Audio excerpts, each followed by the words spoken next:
আসসালামু আলাইকুম এভরিওয়ান। কিতা খবর, সব ভালো আছেন নি? আপনারা ঈদের শপিং শেষ নি? আর আজকে আমি শপিং করা গেছি। বাইরে এত গরম, কিতা করতাম শপিং, অত অস্থির অনুভব করছে। পরে একটা ড্রেস দেখে ভালো লাগছে, কালো ঈদের একটা ব্লগ দিব ঈদের ড্রেসর। শপিং শেষ করিয়া যে ফেটোবো ক্লাসে গেছে গিয়া পানশিত রেস্টুরেন্টে নৌবাইতে উবাইতে পরে একটা সিট পাইছি।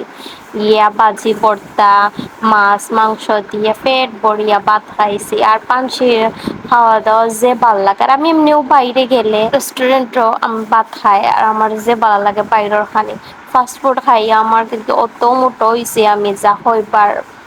পরে বাসাতে ইয়া চাটনি খাইছি। পরে লতা দেখি আমার বইনে লতা বানাইরা, লতা রান্দিরা মাছে হুটকিয়ে লতা রান্দিয়া খাইতে যে ভালো লাগে, ইচ্ছা থাকলে আরো যে ভাল লাগে।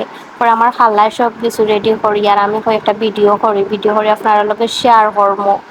তাই লতা রেডি করিয়া সবটা দিয়া তাই রাখছে। তো আজকে আমার অতটুকুই ব্লগ, বেশি লম্বা ব্লগ করতাম চাই না, কারণ তেমন একটা ভিউয়ার্স হয় না। তো সবাই ভালো থাকুক, আল্লাহ হাফিজ।